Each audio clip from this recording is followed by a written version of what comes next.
Donna Hilley was a trailblazer for women in the Nashville music industry and a staunch advocate for artists and songwriters. A native of Birmingham, Alabama, Donna was the cheerleader who married the hometown high school football player, a union that would last the rest of her life. She began her career in 1958 as a typist and receptionist at Nashville's WKDA radio while still a teenager. Jack Stapp, founder of Tree International, was program director at the station. After 8 years in radio, she became the assistant to the president of a Nashville advertising PR firm, where she stayed for another 8 years before leaving to join Stapp at Tree.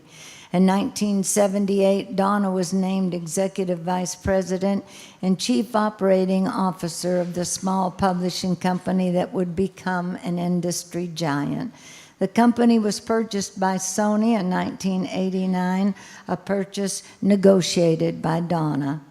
She assumed the role of President and CEO in 1994, the first female to head a major Nashville music company. The company merged with ATV 2 years later. Under her leadership, the company made major acquisitions such as the catalogs of Buck Owens, Merle Haggard, and Jim Reeves. Once called the pulse of country music, Donna also orchestrated more than 60 acquisitions, including the $157 million deal to acquire Acuff Rose Publishing and rights to some 55,000 songs. She was the first female to serve on the ASCAP board, and the Entertainment Weekly ranked her number 4 on its 10 most powerful people in country music. Belmont University honored her with its first ever Robert E. Malloy Award of Excellence shortly before her retirement in 2005.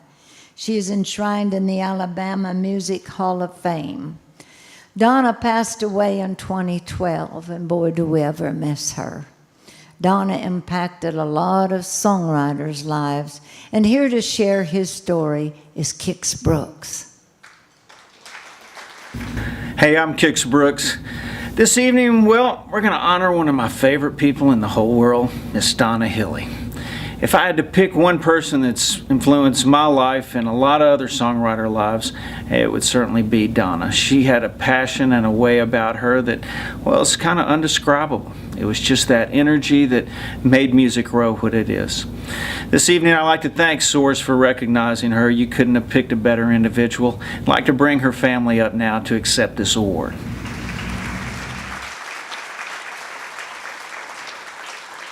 Ladies and gentlemen, please welcome to the stage President and CEO of Sony ATV Music Publishing, Troy Tomlinson.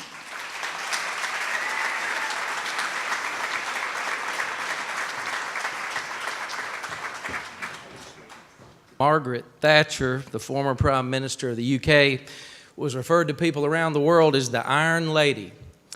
They've asked me to come here to tell y'all tonight that Donna Hilley made Margaret Thatcher look like a sissy.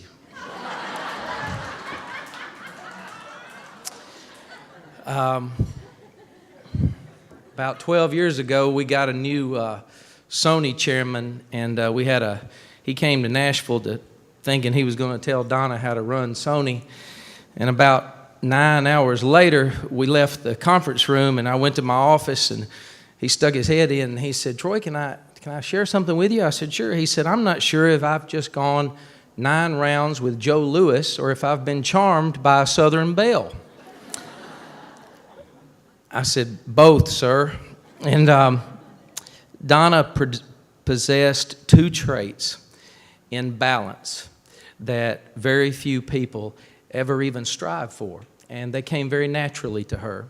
She was tough in all the right places, and she was soft in all the right places. That combination endeared her to literally thousands of people, but in particular, it endeared her to songwriters. For those of you who have ever worked with songwriters, you realize that they are hypersensitive characters, we'll say. But because they're hypersensitive, they sense when someone is being tough with them for their own good. And they also sense and appreciate it when someone is showing them a measure of grace. And Donna knew how to do that.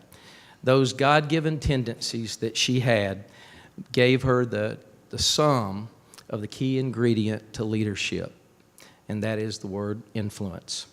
Donna's influence looked like a ripple effect if you threw a stone in the middle of a pond. In the center would be her family and her church friends and her personal friends, and then the next ring out would be Tree and then what became Sony, and the next ring out would represent Music Row in general, and on with Nashville, and then the state of Tennessee, and then so many friends in Washington, D.C., and New York City, and then people abroad. I can't tell you how many people from around the world that have worked at Sony for many years come up to me and say, "Can I tell you a Donna Hilley story?"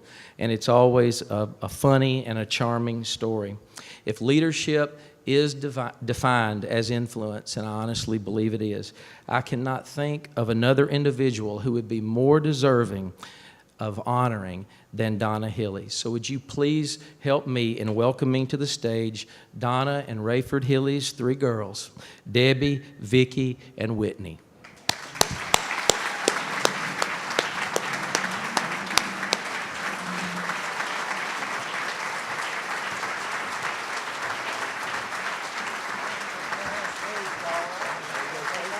That's all you're going to do. Here, take that.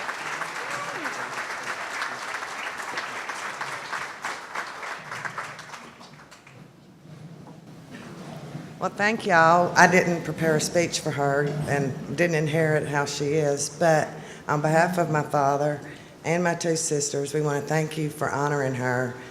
I know what an advocate she was for women, and this would mean so much to her, and I know she's smiling tonight. Thank y'all. Stay right there, baby. Come on through here. We're going to get a picture somewhere.